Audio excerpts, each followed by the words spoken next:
Screen पर देख रहे हैं मार्केट में तेज़ी है, रौनक है।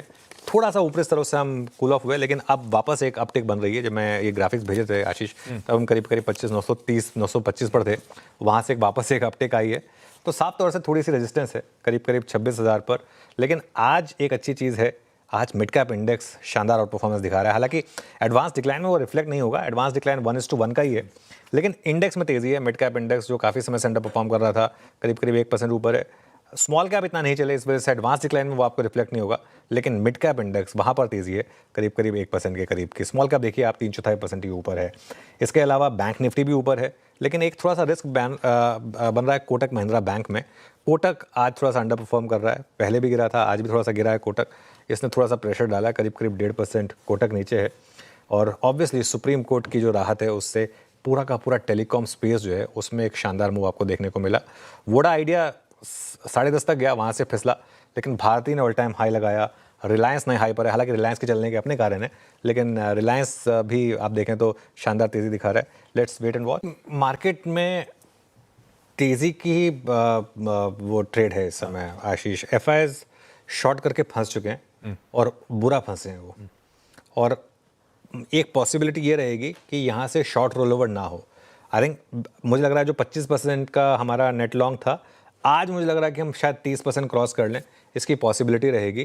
और कल अगर मेरी रीडिंग सही है और अगर एफआईज ने अपनी पोजीशंस को रोल ओवर नहीं किया, तो शायद वो नेट 50-50 वाला मामला भी हो जाए, ये पॉसिबिलिटी रहेगी। एटलीस्ट एक चीज़ तय है, नंबर ऑफ कॉन्ट्रैक्ट के टर्म्स में हम बहुत कम शॉर्ट पोजीशन से स्टार्ट करने वाले हैं। पिछली सीरीज हमने 1,76,000 शॉर्ट से स्टार्ट की थी, वो तो बिल्कुल नहीं होने वाला है। आप मान के चलिए लाख से कम शॉर्ट पे हम शुरुआत करेंगे। हो सकता है कि हम उससे भी कम 40-50 हज़ार से भी कम शॉर्ट पोजीशन पे नई सीरीज़ की शुरुआत करें। एक रिस्क मार्केट के लिए ओपन होगा अब यहाँ से, वो है अर्निंग सीजन का सेकंड हाफ। फर्स्ट हाफ अच्छा रहा हमारे लिए, ब्यूटीफुल रहा फर्स्ट हाफ। 15 तारीख से 30 तारीख तक का जो फर्स्ट हाफ होता है वो, लेकिन 30 तारीख के बाद का जो सेकंड हाफ होता है वो नोटोरियस होता है। उसमें नॉर्मली बैक बेंचर्स आते हैं, तो उस पर मार्केट की नज़र रहेगी। और दूसरी मार्केट की नज़र रहेगी ट्रेड डील पर, क्योंकि ऑल सेड एंड डन वो ट्रेड डील अभी भी मार्केट के लिए एक बड़ा क्यू है। वो 15-16% के टैरिफ पर अगर मामला बैठा तो बहुत बड़ा पॉजिटिव होगा ऑब्वियसली हमारे लिए। जब तक 25,800 के ऊपर हैं, बड़ा ट्रेड लॉन्ग ढूंढने का ही है और बाय ऑन डिप्स का ही है। निफ्टी पर इनफैक्ट अब नया ट्रेलिंग स्टॉप लॉस हमारा 25,800 का ही है। आज का लो 25,827 है, बस उसके नीचे का 25,800 का एक स्टॉप लॉस रखें, लॉन्ग रहें। 25,850 से 25,900 तक की कोई भी गिरावट मिले अगर आपको, तो उसमें आप ऐड करें अपनी पोजीशंस को। रेजिस्टेंस जो मिलेगी वो मिलेगी आपको 26,000 से 26,100 पर। बैंक निफ्टी की जहाँ तक बात है, बैंक निफ्टी में सपोर्ट है 57,500 57,800 का। लेकिन आज बैंक निफ्टी जिस तरीके से चला है और जिस तरीके से आईसीआईसीआई बैंक और एचडीएफसी बैंक ने अपने वापस मोमेंटम गेन किया है, आई थिंक ये एक बहुत बड़ा पॉजिटिव है। तो इसके लिए 58,200 से 58,500, आई थिंक ये एक पॉसिबिलिटी बैंक निफ्टी में इमर्ज हो रही है आशीष। आज का दिन निफ्टी, बैंक निफ्टी और सेंसेक्स तीनों के लिए ही काफ़ी अच्छा दिखने को मिला है। कल हम बात भी कर रहे थे कि निफ्टी यदि 850 का लेवल पार कर लेता है, जो कि लगभग गैपअप से ही कर लिया था, तो अच्छी खासी तेज़ी जो बाज़ारों को 950 और 26,000 तक लेके जा सकती है। और बाज़ार ने वैसा ही किया, 26,000 का रेजिस्टेंस फेस किया और वहाँ से थोड़ी बहुत हल्का फुल्का रिजेक्शन देखने को मिला। वहीं बैंक निफ्टी की तरफ से 58,200 के लेवल भी आते हुए नजर आए। 414 पॉइंट की तेज़ी के साथ बैंक निफ्टी कामकाज किया। वहीं निफ्टी में भी करीब 170 पॉइंट की तेज़ी देखने को मिली। सेंसेक्स की बात करें तो सेंसेक्स भी लगभग 85,000 के लेवलों तक जाता हुआ नजर आया। ओवरऑल बात करें तो इंडियन मार्केट की तरफ से अच्छी खासी पॉजिटिविटी देखने को मिल रही है। वहीं बात करें तो आने वाले दिनों में भी अच्छी खासी पॉजिटिविटी के संकेत ही निफ्टी, बैंक निफ्टी और पूरा ऑल ओवर बाजार दिखाता हुआ नजर आ रहा है।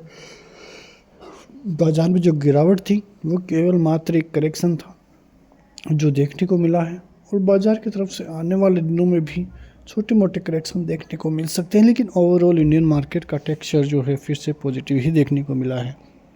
कुल मिला के बात करें तो बाजार के जो सभी तेज़ी है, सभी प्रकार से जो तेज़ी देखने को मिली है, कई शेयरों में अच्छी खासी तेज़ी आज देखने को मिली है। और एफआईएस की तेज़ी ही, मतलब एफआईएस की खरीदारी इंडियन मार्केट को और स्ट्रॉन्ग बनाती हुई नज़र आ रही है। लगातार धीरे धीरे, बड़ी मात्रा में तो नहीं लेकिन छोटी मात्रा में ही इंडियन मार्केट में अच्छी खासी तेज़ी देखने को मिल रही है। कल के लिए भी यदि बात करें तो बाजार यानी कि निफ्टी 26,050 का लेवल पार करता है, 26,080 का लेवल पार करता है, तो फिर आपको एक बड़ी तेज़ी देखने को मिल सकती है। उसके ऊपर यदि बात करें तो 25,150, 25,220 के लेवल्स देखने को, 26,220 के लेवल्स देखने को मिल सकते हैं। बैंक निफ्टी की तरफ से भी बात करें तो 58,250, 270 का लेवल पार होते ही आपको 58,500, 58,750 देखने को मिलेंगे। सपोर्ट जोनों की बात करें तो 58,000 का अच्छा खासा सपोर्ट जोन है, वहीं 57,800 भी अच्छा खासा बड़ा सपोर्ट जोन देखने को मिलेगा। 25,800 का बड़ा और सपोर्ट जोन आपको देखने को मिलेगा। यदि वो टूटता है तो दिक्कतें बढ़ेगी, वरना इंडियन मार्केट की तरफ से अभी भी तेज़ी का रुझान ही कायम होता हुआ नज़र आ सकता है। तो देखना ये है कि कल का मार्केट किस प्रकार से बाज़ार को दिशा देता है। एफआईएस की खरीदारी यदि ऐसे ही रहती है तो आने वाले दिनों में भी एक बड़ी रैली इंडियन मार्केट की तरफ से दिखाई देगी। मिलते हैं नेक्स्ट वीडियो में, तब तक के लिए जय हिंद।